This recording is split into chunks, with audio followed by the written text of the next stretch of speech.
You're very welcome back to another episode of the WedPrep podcast. Think wedding, think WedPrep. Today in the podcast studio, purpose-built, we have all the high-end technology, so we're delighted to bring it to YouTube, Spotify and all the other platforms where you can listen or watch this podcast. We have Sara Kennedy in the house for our very first video podcast back. And Sara is just currently going through a rebrand, and we're going to talk to Sara about wedding trends, the awards, and of course, her rebrand. Sara, how are you? Oh, sure, I'm great. Great. Thanks for having me. Brilliant. Happy Christmas. Happy Christmas. Happy Christmas.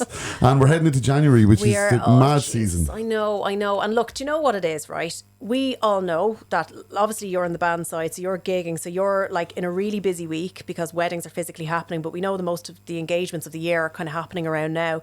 So you've got these big waves and a lot of new energy coming in, but you're like, you'd be knackered. Absolutely. You know, because you're still trying to catch up with over the last year. So look, it's a fantastic year, and I think anyone who's just got engaged, they're coming in at a really good time because, Cathal, if we go back to even a couple of years ago, there was so much uncertainty around pricing and prices kept going up, whereas the market's kind of nice and calm and, you know, what you see is what you get. It's at where it's at. So it's a great time to be engaged. It's a great time to be shopping and prepping for a wedding.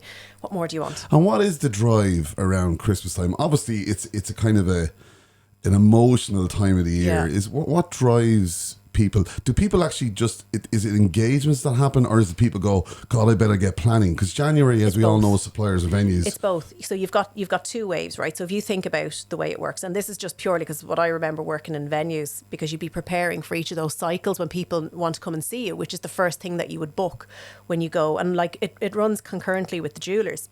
And I would do a lot of work with jewellers, so I know that the cycles for wedding venues and jewellers all run the same. So the common ground here is engagement tends to be a lot more popular around that Christmas season because it is quite a special time of year. And there's something about going into the new year with this kind of, maybe as a couple, an expectation that we should be getting engaged now, you know? So you see that. And then there's also the point where some couples get to the point where it's like, Jesus, I've nothing, I suppose I've got you everything. I better propose now, you know, in terms of gift. And then as well, you've got all of your friends and family around, and you could be coming home, or people could be coming home from abroad, and it's really nice to have everybody around to celebrate an engagement. So it's just that really topical point of year. And it is the busiest, it's the pinnacle time of the year where engagements happen. It is. And venues and you know, jewellers, everybody knows that because, you know, you're going to have couples that will some will be surprising with engagement rings, or they might get a promise ring, but they will typically shop as a couple now, and they'll go out and they'll get their rings together. So January is going to be really busy. And even this week, today as we sit here, really busy going into jewellers, trying on rings to see which one they want. And then you'll have those who are trying to say, okay, we're now engaged, but we want to get a date. So first things first is, well, we have to find the venue. So you're going to start seeing that early stage research happen over the next couple of weeks. So January's mental. It is always crazy. It's always crazy. And is there a tradition? I know when I got engaged, it was over in New York, and we went and picked out the ring, and that was a good few years ago. So has that tradition changed now, where the couple will? Is there any kind of stat there where most of the couples go together, or do you still have the romantic sense of the typical male maybe going in or whatever? How does it work? So I asked Choopy actually this question, and she was saying that what she's seeing more and more are couples coming in together. Right. And just, they may not be formally engaged yet, but they know that they will be, but they want to make sure that they're picking the right ring, and then they'll have their engagement piece. But there still is that high volume of a partner where they're going off and they want to surprise someone and really catch them off guard. Yeah. But what they may not do is, like, of course, there are some that are saying, no, I want to design this ring from scratch, or I want to buy this ring and pick it out and do all of that. But what you also have then is one that are really just doing the promise ring because they want to have something to hand over, and then they go and shop together because it's such a huge investment. You want the person to really, you know, want that ring. Absolutely. You know, so, yeah. And for you then, let's talk about your rebrand, because you've been busy. Like, I mean, I don't know, you're like Superwoman, right? I wouldn't say that. So you've rebranded at a busy time of the year as well. So can you tell us a little bit why you rebranded and where your rebrand is now? Right. Well, look, if you go back to Irish Wedding Blog, it was never meant to be what it is. Right. It was a college project. Right. That just got picked up, you know, by me giving insider tips, you know, on, you know, how things are priced and tips for couples. And it got picked up. And then just over the years, I've kind of just gone on this roller coaster with, you know, just following the madness and going for it and, you know, enjoying that. Like, because how many people get to say that they get to do the things that I get to do when it comes to weddings? But what I found was that, it's so much more than a blog. And blog was such a big term back 10 years ago when it was originally built, right? Bloggers, blog, and that's not as relevant anymore. So like my website has kind of like, first of all, how it was built couldn't take the traffic. It's been taken. So that's good and bad. So I needed to re-platform it. But one of the big things for me is that there's apart from the content and the blog, and that's all still there. But there's a couple of other avenues now that I needed to make sure were properly nurtured. So I have products that I sell in my shop, whether it's a book or digital downloads, just like spreadsheets and checklists that people love. So I have that. But on the other side, one of the big things that people come to me is they are looking for personal, validated recommendations from me of who are good suppliers. Trusted venues suppliers, Trusted venues. Which is important. And you can stand over them. This is it. And it's different from what you're doing, Cathal, with Wedding Suppliers and WedPrep is, I'm not a directory as such. I've my recommended suppliers. And like obviously Pink Champagne, etc. You're on the list there. And these are wedding suppliers and wedding venues that I know, I have seen their work, I've vetted their work, or I've got really good recommendations coming to me from couples. So they are living on that list. Now, that is still in growth. I'm building that list as we go. But it's nice for couples to come to that because, like, obviously you're very inspirational in how you present your blogs and vlogs and your podcasts as well. Yeah. But for couples then to come and see those recommended suppliers, even as a supplier myself, couples like that sense of trust. Yeah, and I think that's really what I came to realise for myself was like that's really where the value is for a couple. And I'm spending so much time pulling all the things from my head then into giving it back in DMs and Instagram that I was like, no, hold on, you need to properly house this in one location. Yeah. So that's really taken a turn. And I think as well, what I've opened up, because as you know, I lecture, I do consultancy, and I work with a lot of venues. I do an awful lot of training, in sales and wedding coordination, but like my full-time job is marketing consultant, not outside of the wedding industry. So a component of the website is to have a suppliers hub where I will share the knowledge that I'm teaching, whether it's students or businesses. I will have that documented there, and I'll do learn in webinars. There'll be emailers, so there's something there for the suppliers and venues. Yeah, the educational thing. I remember when we set up WeddingSuppliers.ie, kind of now WedPrep. The big question was around suppliers and venues was how do you educate the couple? Because it always comes back to them. Like you have your book that you can download, which and they've got the textbook that they can follow when they go. Yeah, exactly. And because in fairness, most people that are getting married are novices. They're not event planners. We don't all know people that have been married 2 or 3 times. I think I know 1 or 2 people, but and even at that, unless you're doing it every day, it's still right. You don't, because it's an emotional decision. And it's great to have that process for people to go and get that inspiration as well, especially from choosing a venue. I mean, it's the criteria of what should I look for, because most people go in and they're like, oh my God, I like the look of this. Everything looks great. But hold on, what's the brass tacks here? Yeah. And there's some things that you have to kind of go, okay, that's my heart, but my head needs to have a little bit, because I can guarantee you 3 months in, 6 months into your wedding planning, your head kicks in and then you start doubting your heart decision. So you need to make sure that when you are going through the process of booking any supplier, you do a little bit of due diligence. And that's all. Yeah. And I think reviews kind of are a big part of that as well. And even like I often say to people, like you can see reviews on people's websites. Google reviews are a very steady one, aren't they, in most cases? They are. And look, you have to also remember that sometimes when it comes to reviews, you don't always see all the good reviews, because you've got people that are more likely to complain to go to the Google reviews as well. So you have to be able to cut through that. But it's how the supplier or the venue responds to that complaint in that online form. That's what I'm always looking for. So if I'm doing consultancy with the venue and I might pull up something and I say, well, look, here are a couple of reviews, even from a year ago, whatever it is, but it's negative, but you haven't responded to that. That's what I'm looking for, because I want to deal with the venue. I can understand that things go wrong. It's a 24-hour business. Absolutely. And but it's actually they do. And that's it.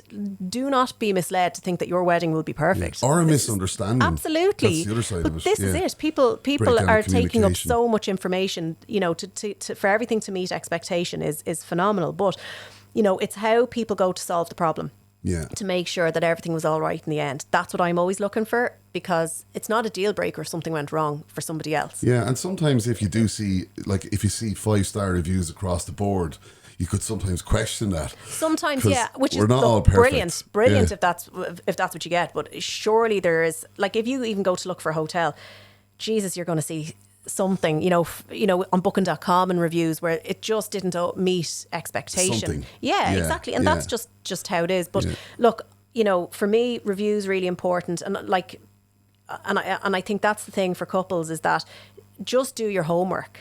Don't just go and look at something and make a decision in that moment, right? Fair enough if you get the butterflies and you get a really good feel. Still do your research. Yeah. Because you just want to make sure that you're quashing out any room for any worry later on. Because trust me, this is where I get most of the DMs of panic, are usually that 3 to 6 months out from the big day going, oh, I think I made the wrong decision with the band I booked, or the photographer, or the videographer.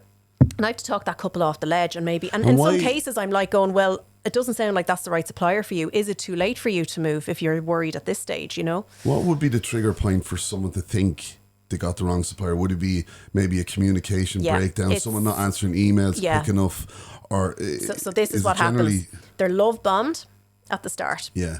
To get the sale in. I like that word. That's right, to get the sale in. Yeah. Right. And sometimes, whether it's venue or suppliers, they might have teams or people or that are chartered solely to convert you. Okay. And then all of a sudden, you don't hear from anyone. Now, what a lot of people need to understand as well as a couple, season, right? How busy? Well, this is it. But also, suppliers. A lot of suppliers and venues don't need to know anything about your day until maybe 6 to 3 months out, because they're really only getting down into really the proper ordering of your file maybe 3 months out. So couples can panic because they might book 18 months to 2 years out and go, oh God, I haven't been talking to the venue, so, or my supplier's not looking for me. Yeah, because they will come to you when they need. However, there are some couples who are just trying to plan things in between, and it might be, I'm thinking of getting fireworks, or I'm thinking of doing this, or I want to bring llamas in, or I want to do this, and no one's responding to them.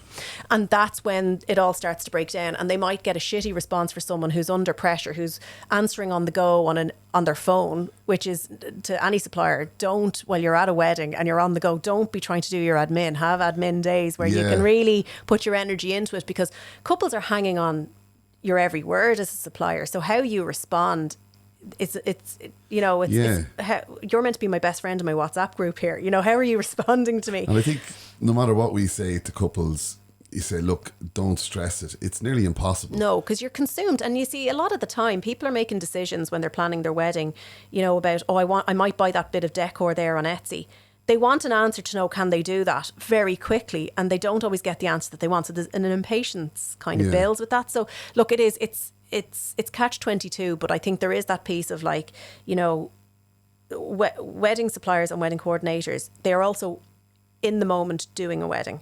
You do not want that on your wedding day where they're distracted, you know, so they have to run a wedding. Then they have to do the post-mortem of a wedding, which might be the post-production, it might be the cleanup, it might be whatever. Then they need a day off, and then they'll come back and do their emails. So I think trying to really understand that time frame can be difficult for personality couples. Is a big thing in the likability of someone, or even if you're going to see a band, it's just to kind of know that you can engage on a personal level. People business. It is a people business. Like this is where I see it a lot, is in photographers. People book photographers because they absolutely adore their work, but then they meet that photographer maybe and they have this jarring kind of personality. This person might be very, you know, regimental, pressure. No, you have to get the shot. It has to be this day and this is the way the day's going to work. And that could put the, you know, the worry on some. Whereas some are like, yes, I want that order, I want to be in that. And then there might be one who's a bit too laid back, might be a bit, here it'll be grand, and popping the jokes. And some might find that, no, that's not for me. So I always felt that, you know, it's a creative business. Weddings, you are buying a person's creativity, and you're buying their personality for the day, because that's what you're going to get. Whoever you have is a I suppose, a self-reflection of you as a couple.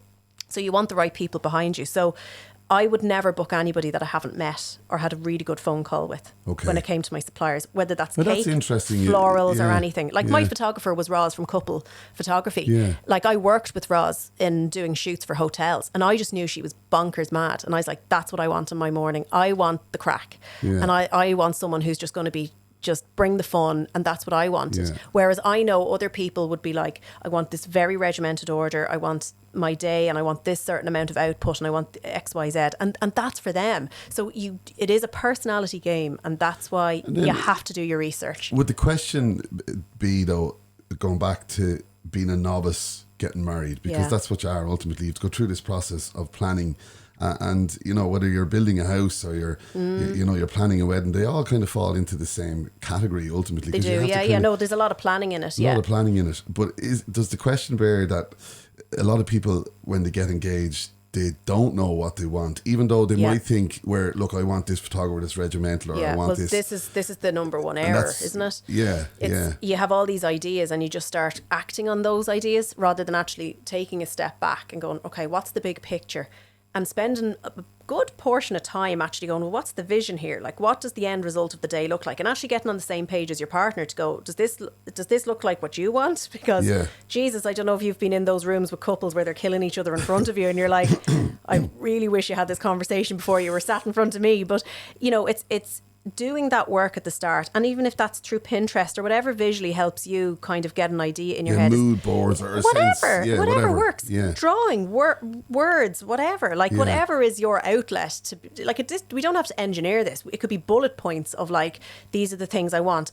I want castle, I want Christmas, I want music's really important. You can simplify it by that, can't you? 100%. And then you can go You could from do there. word bubble. You could stick it into ChatGPT, whatever the hell you want. That's what we all do now. Exactly, your good pal, right?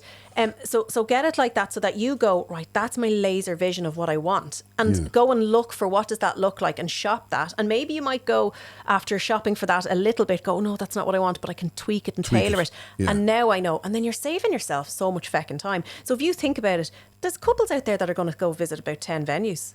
Yeah. Can you imagine that? Is that what the average would be? Because we put up on Depends. with the way we've rebuilt our website now, we've put in all these filtering systems to probably go where you were saying, well, I might want a castle, or I might want something an hour from Dublin. And then we've introduced AI as well, where the AI can do the search for you based on what you're saying. It's kind of new technology. And like what you said, we're more of a directory. We don't really give that much inspiration. We say, this is where you come, this is where your venues and you're your the suppliers fact finding. are. You scale it all down, and then obviously reviews, we put in the embedded the Google reviews, because I kind of still sometimes think 100%. there's good merit in Google reviews. Yeah, no, 100%. You know, and then like what you said, it's important if there was a good or bad Google review, that the supplier or the venue responds, good or bad. Yeah. But if we can talk about a couple of top tips, because obviously again we're coming into January. What would be the kind of top maybe 3 trends that we're seeing for couples that are just newly engaged, that might be getting married in 25 or 26 or, dare I say it, 2027? Oh no, there's already right? booking, You know, so trends, I suppose. What are you seeing top 3? Okay, so if I was to narrow it down into 3 kind of headliners, I would say number 1 would definitely be personalised weddings, personalisation. So when we're talking about personalisation, you're looking at it from the detail. So everyone is getting this, like the couples are branding their wedding. So whether that's their names and the date running through, like, you know, their stationery that they run through the day. It's, you know, the lead up to their wedding. They've got, you know, fully branded clothing for party wear. But like really where you're seeing it is like, right down to the ribbons that people are tying around their wine glasses, right? So if you open Instagram today as a bride or groom to be for the next season, that's what you are going to see. You're going to see couples' names on everything, on all the details, be it a bow, be it linen, be it the cuff of a sleeve, be it, you know, obviously stationery is going to have that. But like, you know, when somebody arrives, like there's a whole, like if I go back 10 years, you wouldn't have had signage at a wedding, right? No, so and technology signage has is moved now, where it's accessible, isn't it? well, Get this all is this it. stuff You done. can, look, there are brilliant people, as we know, that work in the industry that do that personalised, you know, piece. But also you can do a certain amount of that yourself if you're happy to do the extra work and the extra legwork of going to printers and doing all that sort of thing. But like having all of that fully branded up and this, you know, this 360 of your name and date everywhere. So it's like your day, your signature cocktails, you know, cocktail toppers with your names on it, you know, and even like, you know, the Guinness anagrams, etc. Like, do you think it's a bit over? Like, you know, when you sometimes go to it and you kind of say, like, you know, come on, they're not celebrities here. But well, do you know what it is? It is a nice touch. It's the stuff that it gets people talking, isn't it? And Now, by no means am I pictures saying, well, this is it. Like, if I was at a wedding there recently, actually, my friend, they're going to be on my podcast, Jess and Jer, and their wedding was out in Ratsala. So we know we love Ratsala. It's fabulous. Brilliant. Wins all the awards. They're brilliant. But they had the Guinness. They had the Guinness with their emblems on it, with their names, with their initials and all the rest. And I put up a picture of that on Instagram and I was hounded.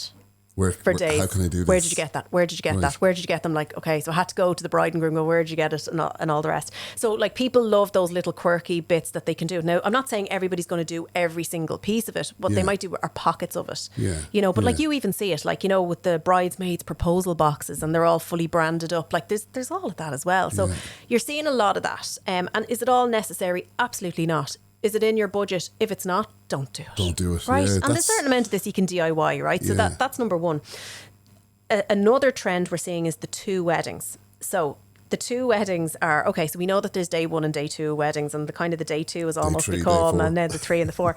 We know that's, I'm not saying it's compulsory, but it's kind of assumed now. You know, it's more unusual for a couple to say they're not doing a day 2 than it is now to say you're doing a day 2. Yeah. But what I'm seeing a lot of is, and maybe this is the increase with people going abroad, but it has a few different reasons. Some people are having a legal ceremony in city centre. They're doing that city chic wedding, and that's a day 1 wedding. And then they're having then their celebration and the ceremony, the blessing, either abroad or maybe at a resort venue or something like that. So they're doing 2 weddings. Like they're really, doing the legals, then doing the ceremony. What you're also seeing is because we're now in this beautiful time where there's so much cross-cultural weddings as well, you're seeing that some are doing one in their religion, some are doing one in the other one. That's an interesting and one. it is, and some are going home to do one part of it, and others are doing some here on home turf. So you're seeing a lot of that, and some that are eloping and then coming back and doing a party with like a little bit of a blessing. So there's this whole formation of people are actually going, hold on, no, I'm not just doing one. Like I'm going to I'm going to mix it up, and that means, a whole style bucket comes with that day 1. So you've got this mini dress, bows, this city look, that's the vibe. And then you've got then the more ornate day then with all of your guests pulled together. So that's kind of the day 2 and then the 2 day. Right. Yeah, definitely. I see that as a trend, definitely, and that creeped in kind of middle of last year, and it's and it keeps going. And you see as well, you're seeing a huge amount of the rugby players, influencers have done quite a lot of abroad weddings, and that's kind of been quite topical. Then that's what people are saying, but that the reality of an abroad wedding isn't always as easy for some people, depending on their family needs. Like not everybody can travel and so on. So there's a few different bits in it.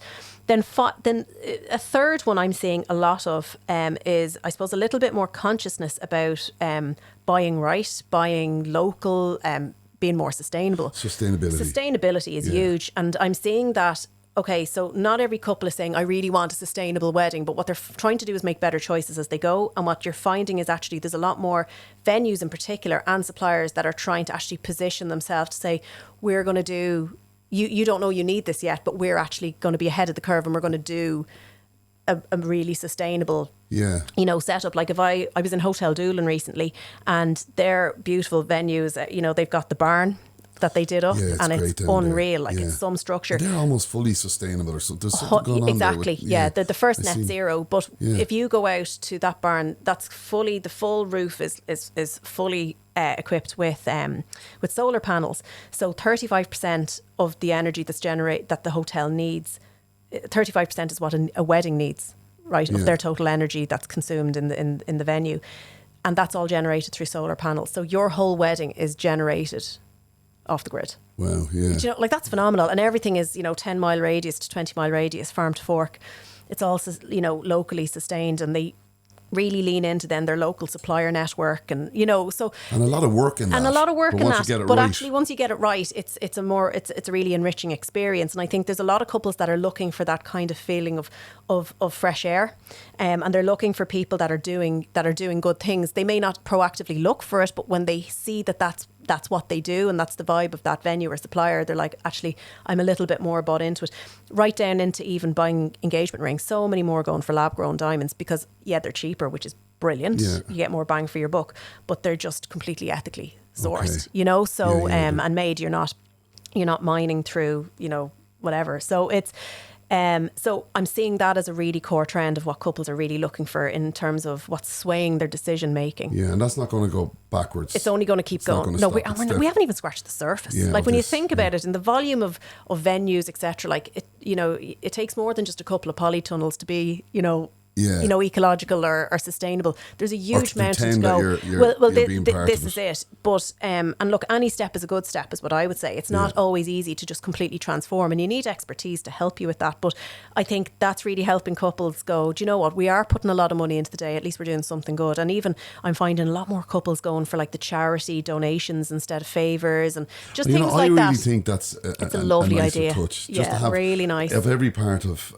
any wedding, to have, something that gives back. It gives back. Yeah. And goes outside of that. But this is it, you're paying it forward. And I think there's so much money moving over a wedding, whether it's you paying out a load of money or whether you're getting money. And it's just like, can something nice be done in the middle of that? And I think that's where a little bit of the mindset is, because I think people realise that they're so grateful the fact that they're in a position to have a wedding and have a lovely wedding, that they do get to a point going, Jesus, we're so blessed. Yeah. Let's do something nice. Like, even after COVID, we all kind of navigated our way through that, and we're thinking, what will weddings be? Especially as suppliers, it's your business and the venues. Will weddings become more intimate?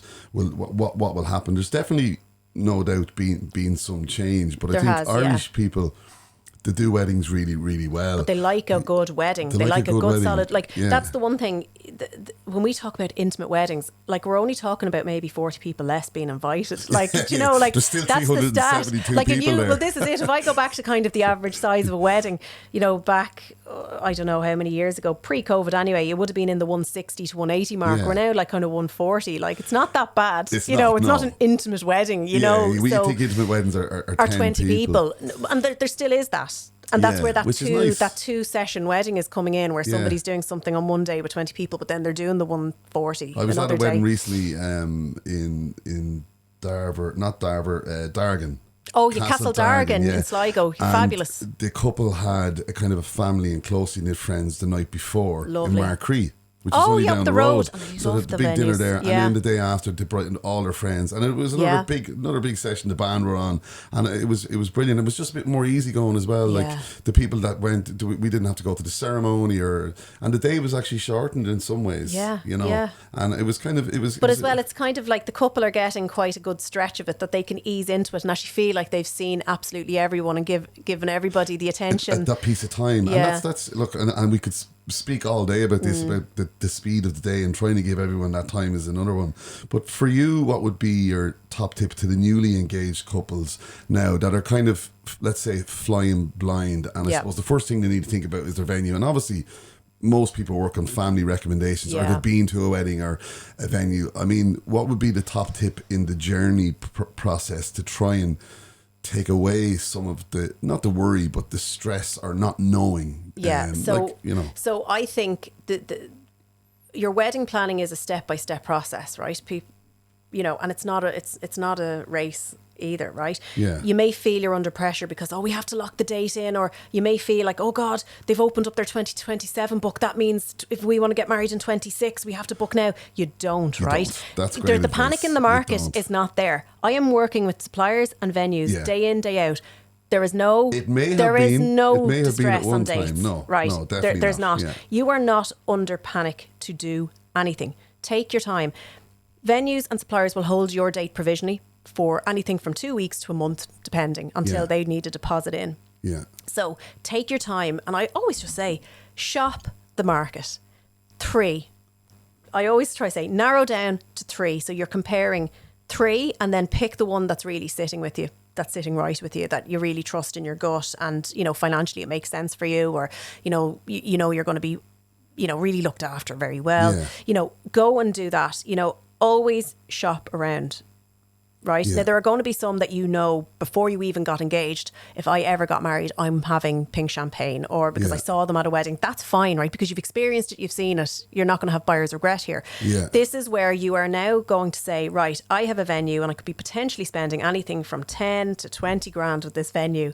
Would you buy a car just looking at it? You're going to want to test drive it. You're going to want to know the details. Do your research on it. Yeah. Absolutely. You're going to bring parents in maybe to kick the tires as well. You're going to have a good look around to get some opinion.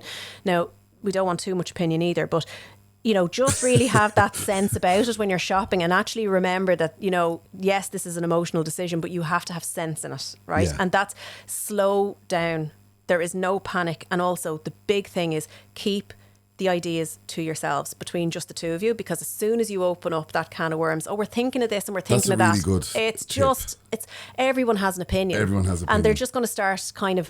You just get distracted then, you don't get distracted, and then You're and some of second-guessing. it could be good Yeah. because people have experience, but some of it is like, well, you have to ask, what is the intention of somebody giving you that advice? It's because what they want, it may not be what you want. Yeah. So great if you want to take it in. My advice is, when people are asking you, oh, have you booked anything? What have you done? Or what are you thinking? Just say, we're just taking our time. Go off and book everything, and then come back with a package to people and go, that's what we booked, that's what we're doing. And it's done. It's done. It's done. And there's no room for manoeuvre. Yeah. Like, keep it locked down and keep it to yourself is what I would say, because that's where most of the stress I see coming out of it is, Yeah. oh, such and such said this and they think I should be doing this, and then this said that. You don't. Just, keep it to yourselves. Yeah. Well, look, on that take, Sarah, thanks very much for coming back to the very first know. video what a production privilege. suite. What a it's privilege. And to cool be on as this fun, side isn't of the it? table. Yeah, it's great. For a change, it's great. So, guys, if you want to visit Sarah's website, it's The Isle by Sara Kennedy. And of course, to find all your venues and wedding suppliers through using AI and all the newest technology, visit WeddingSuppliers.ie. Until the next time, happy wedding planning.